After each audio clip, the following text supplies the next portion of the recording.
to Invest Insights. I'm Abby Malone. I'm joined today by Ashley Brand, the tax partner for ADKF. Ashley, thank you very much for being here today. Thank you for having me. Excellent. Let's dive in. You recently mentioned that after tax season, you like to take the first Friday off to spend time with the family and decompress. Employee burnout is certainly becoming more of a priority to companies to address. What creative measures, either instituted or in the works, has ADKF fostered to encourage self-care? So we, like many employers, we do offer paid time off, or what we call PTO. We give about 3 to 4 weeks per year, and it depends on tenure and position. And then we also limit how much can be carried over the following year. That way our staff are encouraged to actually use their PTO, or a lot of PTO, and not just build it up too much. We know that they need the rest. And so if they're not using their PTO, they're not getting their needed rest. We also try to be very flexible with our schedule. And so we don't set like you must be in the office between these hours and these hours. Some people will come in at like 6 a.m., leave at 3 p.m. Some people will come in later, 9, 10 a.m., and then, stay later into the evening. And so they can kind of work their schedule around their family life. Of course, those during busy season, those hours are longer. But again, we do still try to watch how much overtime we require our employees to work. And so we're not like the big four where they're working 60, 70, 80 hours per week.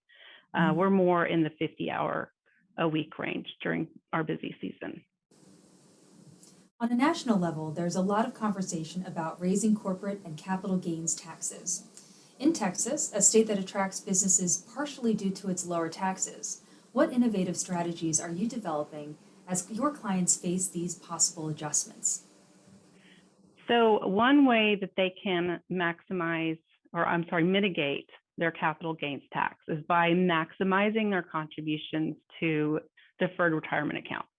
So while they're realizing capital gains within these accounts, they're not actually having to report those and recognize them on their tax returns. And so basically their retirement accounts grow tax deferred until those funds are actually withdrawn during retirement. And then another way is to be really strategic when harvesting your losses. So, let's say they realized a lot of gains during the year. At year end, that's a really good time to take a look at your investments, sell things that have been losing all year to offset those gains, and then, get into some better positions. I've been hearing a lot lately where people haven't done this well. Just at the end of 2021, a lot of people were trying to short the market, realizing huge gains. They then continued that strategy into 2022, and they then lost all that they had gained in 21. And so 2022, those losses, they can't carry those back. Right. They have to realize gains during the year in order to absorb those losses that they've now realized. And so, that puts them in the worst situation. They can only take a deduction of $3,000 per year for those capital losses that they then carry forward each year to eventually offset gains. But, they could spend the rest of their life trying to get there. So you want to be strategic when you're harvesting losses. So those are really kind of the best ways to strategize. How are you advising your clients on pertinent market trends we're seeing, like low interest rates, inflation, or directives from the Fed? So low interest rates combined with inflation, if you're going to need equipment, real estate, you don't yet have the cash, it's best to buy now and go ahead and have low interest financing. I know a lot of people, they don't, it's kind of a badge of honor to never be in debt. But the thing is if they're trying to save up those dollars now to then spend later, that dollar later on is not going to be worth what it is today. And so they have to think about that. And they also have to think about how much revenue are they losing by not going ahead and investing in that infrastructure or that equipment or whatever. They could be losing out on a lot of income by not going ahead and buying now. Also, with inflation going on, I've had a lot of conversations with clients lately about their own prices Their costs are rising quicker than their prices are.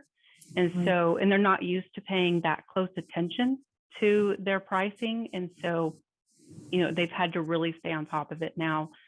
Gas prices being what they are, labor costs being what they are, they have to really watch that or they'll very quickly fall behind. Absolutely. In light of labor shortage issues across the country, what strategies has ADKF implemented to hire and maintain quality talent? And do you see the profession as getting more difficult to pursue for the current talent pool? So last summer, we did hire a corporate recruiter, and that is paying huge dividends. So she has worked really hard to expand our talent pipeline, improve our onboarding process. She's also implemented formal check-ins with our new hires and just to ensure that they're getting the training that they need, the support that they need from the firm and from their team members. And then we've also significantly expanded our internship program. So prior to this current tax season or busy season, we would bring in about 6 tax interns. This year, we increased that number to 16. Oh, wow. So we plan to do so again next year. So it's really, really hard to find those mid-level professionals, like at the senior or manager accountant level. So we have turned inward to developing our staff now, bring in those interns, start training them up, and then just hope that as we invest in these people, they will at a later point in their career fulfill those roles. So yes, it is absolutely very much more difficult now to find the people than it has been in the past. As we round out our discussion today on creativity, what role does creativity play in remaining competitive in today's landscape? So our clients, they rely on us to keep up with the new and proposed legislation, to be creative as we help them problem solve and structure deals, assess and reimagine their structure. So our clients are sophisticated and generally we've worked with owners as well as the business.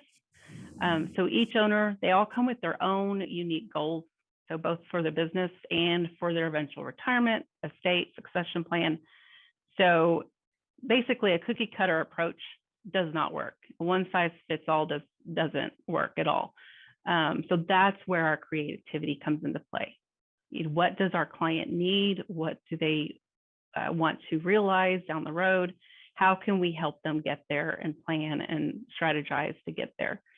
And then I would say, so not just client focused, but also staff focused. They each have their own professional, family, philanthropic goals. So we try to give our employees the flexibility they need to achieve work-life balance that they desire. And then of course, the pandemic we've all heard has caused, or I believe it's actually kind of highlighted a shift in mentality. And so they're not as motivated by pay as they had been in the past. It's still a motivation. I think it's always going to be a motivation, but it's not quite what it was. So they need quality of life and they need to feel valued and appreciated. They want to know that what they do makes a difference. So we have to be creative in the ways that we address and meet these needs. Otherwise, we will lose our people. Absolutely. Well, thank you so much, Ashley. My pleasure. That was Ashley Brand, the tax partner from ADKF. If you enjoyed this video, don't forget to like and subscribe to our channel to hear more CEOs and thought leaders share their opinions and advice on today's current business climate. Until next time, I'm Abby Malone, and this has been Invest Insights. Thank you for tuning in.